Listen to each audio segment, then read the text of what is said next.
అందరికీ నమస్కారం. ఈరోజు మీకందరికీ తెలుసు ఇక్కడ మనం ఎందుకు సమావేశమయ్యామో. ఈరోజు మత్స్యకార సోదర సోదరీమణులకు ఒక సుదినం. దానికోసమే మత్స్యకార సేవలో అనే కార్యక్రమం కోసం మన రాష్ట్ర ముఖ్యమంత్రి చంద్రబాబు నాయుడు గారు తుమ్మలపెంటలో మత్స్యకార సేవ అనే కార్యక్రమంలో పాల్గొంటున్నారు. అందుకు నేను కూడా అక్కడికి వెళ్ళి రావడం వల్ల కొంచెం లేట్ అయింది. అందరూ క్షమించాలి. మత్స్యకార సోదరీమణులందరూ మీకందరికీ తెలుసు, ఇటువంటి ఎర్రటి ఎండలో కూడా మీకోసం ముఖ్యమంత్రి చంద్రబాబు నాయుడు గారు ఎన్నో ఆర్థిక ఇబ్బందులు ఉన్నప్పటికీ కూడా మన మత్స్యకార సేవలో అనేది మత్స్యకారులకి ఎంత ముఖ్యమో తెలిసిన అనుభవం ఉన్న వ్యక్తిగా ఈరోజు మీకందరికీ ఈ వేట నిషేధ సమయంలో ఏప్రిల్ 14 నుంచి జూన్ 15 వరకు 61 రోజులు నిత్యము సముద్రం మీద ఉన్న గంగపుత్రులు ఈ 2 నెలలు ఇంట్లో ఉంటే వాళ్ళు ఎక్కడ కష్టపడతారో, వాళ్ళ భోజన వసతులు, వాళ్ళ పిల్ల పాపలు, భార్య బిడ్డలు ఎంత కష్టపడతారో అని ఆలోచించి తీసుకున్న ఈ మత్స్యకార సేవలో అనే నిర్ణయం ఈ రోజు కాదు. మనం ఇంతకు ముందు 2014-19లోనే ఈ పథకానికి శ్రీకారం చుట్టిన ఏకైక నాయకులు ముఖ్యమంత్రి చంద్రబాబు నాయుడు గారు. అది వరకు కూడా మన అన్న నందమూరి తారక రామారావు గారు మత్స్యకారులకి ఎంతో అండదండలుగా ఉన్నారు. మనం 2014-19లో మత్స్యకార సేవలో అనేది ప్రారంభించాం.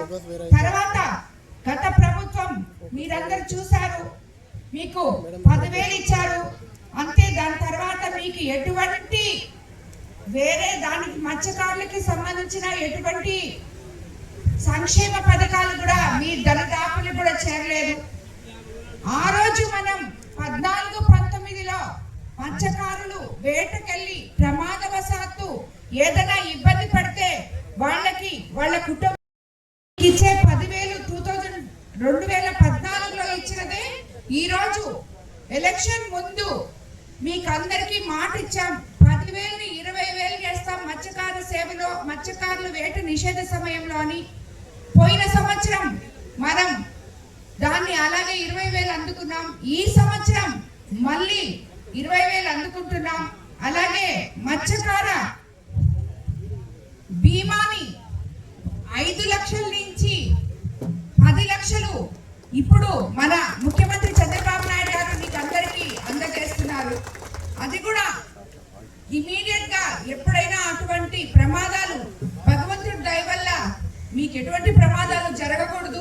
అలా ప్రమాదాలు జరిగినప్పటికీ ఉన్న ఎక్కడ వాళ్ళు అవస్థ పడతారని ఇమీడియట్ గా మీకు అవసరాలు తీర్చే విధంగా మన తెలుగుదేశం ప్రభుత్వం ముందుకొస్తుంది అని మీకు అందరికీ తెలుసు. అదేవిధంగా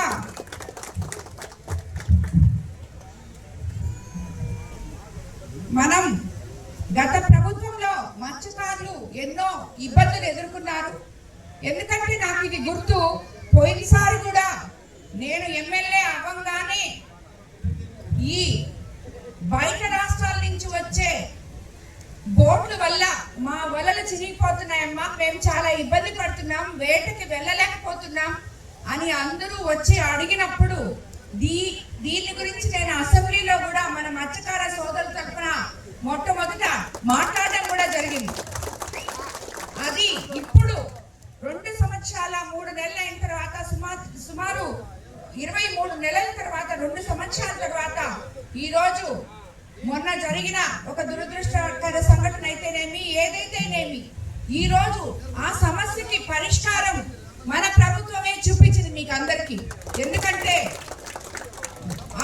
ఇప్పుడే ముఖ్యమంత్రి అక్కడ చెప్పారు, మీరు వినుంటారు, తుమ్మలపెంటలో వేట నాదే, వల నాదే, బోటు నాదే, మొత్తం నాదే, అన్ని మత్స్యకారులకే అని చెప్పి చెప్పారు. ఆయన చెప్పినట్టు నేను చెప్పలేదు, కానీ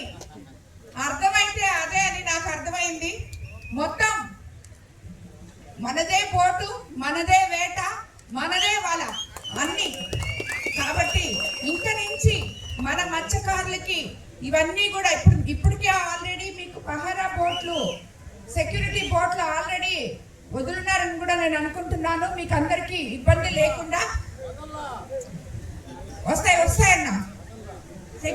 వెంటనే మత్స్యకారుల కష్టాలను గుర్తించి 25 ఏప్రిల్ 26న 258.36 కోట్ల నిధులతో 1,29,178 మంది మత్స్యకారులకు ఒక్కొక్కరికి 20,000 చొప్పున ఆర్థిక సహాయం అందించబడింది.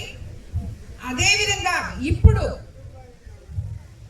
2026 సంవత్సరానికి మే 19న 286 కోట్లు నేరుగా మత్స్యకారుల ఖాతాలో జమ చేయబడింది. గత ఏడాది కంటే ఈ ఏడాది మత్స్యకారుల్ని గుర్తించి 28 కోట్లు అదనంగా మీకు అందరికీ కూడా అందజేయడం జరిగింది. కేవలం నిధులు మాత్రమే కాకుండా కలెక్టర్లతో సమీక్షించి సూపర్ 6 హామీల్లో భాగంగా ప్రతి మత్స్యకారు కుటుంబానికి మేలు జరిగేలాగా కూడా ప్రణాళికలు సిద్ధం చేస్తూ ఉన్నారు.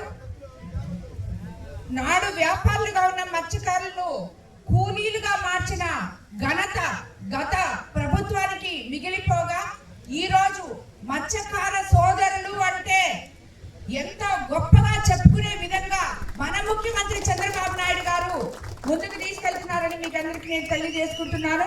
అలాగే మీకందరికీ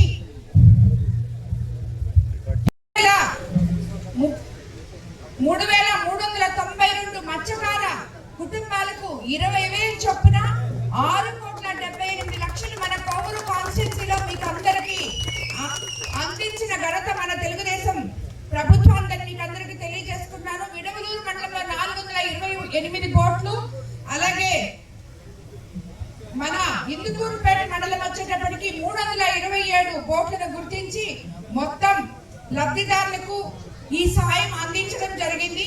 ఇది కేవలం ఆర్థిక సాయం మాత్రం కాదు, మత్స్యకారుల ఆత్మ గౌరవానికి సంబంధించిన విషయంగా మీకు అందరికీ నేను తెలియజేసుకుంటున్నా. ఎందుకంటే మీ యొక్క ఆత్మ గౌరవం ఎక్కడా దెబ్బతినకుండా, వేట నిర్దేశ సమయంలో కూడా మీరు ఎక్కడా కష్టపడకుండా మీకు అండగా ఉండే ప్రభుత్వం తెలుగుదేశం ప్రభుత్వం అని చెప్పి మరీ నిరూపించుకుంటున్నది. అదేవిధంగా ఇదొక్కటే కాదు, మన ముఖ్యమంత్రి చంద్రబాబు నాయుడు గారు రాబోయే రోజుల్లో మీకు బీమా ఆల్రెడీ ఇస్తున్నారు. అలాగే మన నాయకులు చాలా మంది నన్ను అడుగున్నారు, మాకు మత్స్యకార సంఘం కమిటీ ఒకటి ఏర్పాటు చేయమని అడిగారు. దాని గురించి కూడా ఆల్రెడీ మత్స్యకార కార్పొరేషన్ ఏర్పాటు చేయమని అడుగుతున్నారు. అది కూడా ముఖ్యమంత్రి దృష్టికి తీసుకెళ్లడం జరిగింది. ఆయన దాని గురించి ఆలోచిస్తామని మనకి మాట ఇవ్వడం కూడా జరిగింది. ప్రతి ఒక్క మత్స్యకారుడికి ఈరోజు నేను చెప్పబడలేదు. ఎవరు అంటే మిమ్మల్ని అడ్డం పెట్టుకొని మాట్లాడే ఇతర పార్టీ నాయకులకి మీరే సమాధానం చెప్పాలి. ఎందుకంటే మత్స్యకార సోదరులు అంటే చాలా చైతన్యవంతులు అని చెప్పి మీరందరూ చూపించారు. ఎందుకంటే మీకు తెలుసు ఏ ప్రభుత్వంలో ఏం జరుగుతుందని. తీర ప్రాంతంలో ఉన్న గంగాపుత్రులు కదా, వాళ్ళకి ఏం తెలుసులే, మనం ఏది చెప్తే అది నమ్ముతారు అనుకునే మీకు మేలు చేయని ప్రభుత్వ పెద్దలు చెప్పే విషయాలు ఒక్కసారి మీరంతా మీలో ఉన్న యువతంతా చైతన్యవంతంగా ఆలోచించి ఎవరు మీ పక్క నిలబడ్డారు, ఎవరు మీకు అండగా ఉన్నారు, మీకు ఏం చేస్తున్నారు అనేది మీ మనస్సాక్షికే వదిలేస్తున్నానని చెప్పి మీకు అందరికీ నేను తెలియజేసుకుంటున్నాను. ఎందుకంటే ఎప్పుడు కూడా మీ ఆత్మ గౌరవాన్ని, మత్స్యకారుల గౌరవాన్ని కాపాడే ప్రభుత్వం, కాపాడే ముఖ్యమంత్రి మన చంద్రబాబు నాయుడు గారు, అలాగే యువ నాయకులు నారా లోకేష్ బాబు గారు అని చెప్పి మీకు అందరికీ నేను తెలియజేసుకుంటున్నాను. కాబట్టి ఈరోజు మనం ఇంత ఎండలో కూడా మీరందరూ ఇక్కడ ఉన్నందుకు మీకు మరోసారి ధన్యవాదాలు తెలుపుకుంటూ, నాకు తెలిసి మీ అకౌంట్లలో అందరికి 20,000 ఆల్రెడీ పడిపోయి ఉంటాయి. ఇందాకే సీఎం గారు కూడా రిలీజ్ చేయడం జరిగింది. వచ్చిందా అందరికి? సరే, ఇప్పుడు వేట నిషేధ సమయంలో వచ్చి మాట్లాడండి. మీరు ఏం చేస్తారో, అసలు వేటకు వెళ్ళినప్పుడు ఏం చేస్తారు, వేట నిషేధ సమయంలో ఏం చేస్తారో వచ్చి ఒక 2 మాటలు మాట్లాడాలని నేను కోరుకుంటున్నాను. ఒకరు రావాలని మాట్లాడాలని చేయాలని కోరుకుంటున్నాను నేను. రాండి, ఎవరికైతే 20,000 మీ అకౌంట్లలో పడిందో ఒక మహిళ కూడా ఇక్కడికి రావాలి. ఇంకా వాళ్ళు ఈ బోట్లు తీసుకెళ్ళిపోయారు కదా, లాక్కొని కొత్తగా కొనుక్కొచ్చుకోవడం, అప్పు తెచ్చుకొని ఆ వాళ్ళ చుట్టూ కట్టుకోవడం, ఆ పక్కన తయారు చేసుకోవడం, మళ్ళీ ఆటలు వచ్చేలేదు, టైం వచ్చేలేదు. ఈ విధంగా చేసుకుంటాం మేము జీవనం గడుపుతున్నాం. వేటకు పోయినప్పుడు ఎంతసేపు, ఎన్ని రోజులు పోతారన్నా మీరు వేటకి? వేటకు పోయినప్పుడు మేమే దాన్ని బయట పైకి పోలేము. అసలు గవర్నమెంట్ రూల్స్ ఏంటంటే ఆ మరబోట్లు అనేది 15 పాయింట్లకి అవతల ఉండాల. అది పగల వరకు క్యాచ్ చేయాల. నైట్ గిల్లెటలు పెద్ద చేపని అవి వదులుకోవాలా. ఈ 15 పాయింట్లు కింద వాళ్ళు రావడం లేదు. అవి మేము ఇక్కడ ధైర్యంలో మేము యాడ్ చేసుకోవాలా. ఇన్ని రోజు ఆ కడలూరు కేరా కడలు ఆ పాన్సర్ బోర్డు వచ్చి ఈ ధైర్యముడ మేము వదులుకుంటే మమ్మల్ని లెక్కగినలే. ఎన్ని సంవత్సరాల నుంచి వస్తున్నాయంటే ఇవి? ఇది 5-6 సంవత్సరాలు వస్తున్నాయి. అంతకుముందు చెన్నై కోర్టు వచ్చాయి. ఓళ్ళు వచ్చినా చూసి తప్పు పక్క తప్పిపోళ్ళు. ఈ కడలూరు కోర్టు వచ్చాయి లెక్క చేయలే. ఆ బోర్డు ఇస్తే మేమే భయపడాలి. ఇప్పుడు కలెక్టర్ గారితో సీఎం గారు మాట్లాడారు. మీకు ఇంక నుంచి అటువంటి ప్రాబ్లంలు ఏం లేకుండా చూసుకుంటుంది ప్రభుత్వం. మీకు తప్పకుండా అండగా నిలుస్తుంది. ఈసారి మనం అందరికీ ముఖ్యమంత్రి చెప్పారు, తప్పకుండా చేస్తారు కూడా. అదే మేము కోరుకునేది. మా గ్యాట్లు లేకుండా గుర్తు గ్యాట్లు లేకపోతుంది. వచ్చిందంటే పిల్ల గుడ్డుతో కూడా లాగిపోయిపోతుంది, ఉత్పత్తి తగ్గిపోతుంది. దానివల్ల మా మత్స్యకారులకి సంపద అనేది లేకుండా పోతుంది. దాన్ని మీరు అరికెట్టి మాకు ఒక ఓటు ధైర్యం లేకుండా చేస్తే మీకు తప్పకుండా చేస్తాం. చిన్న ఎనుకమ్మ అంటే మా పల్లిపెట్టి పాలమే ముఖ్యమంత్రి చంద్రబాబు నాయుడు గారితో మీ పట్టపు కార్పొరేషన్ గురించి తప్పకుండా చర్చించి మాట్లాడి నిర్ణయం తీసుకుంటాం. అలాగే ఎప్పుడు ఇది తెలుగుదేశం ప్రభుత్వం మత్స్యకార సోదర సోదరీమణులకి అండగా ఉండే ప్రభుత్వం. గంగ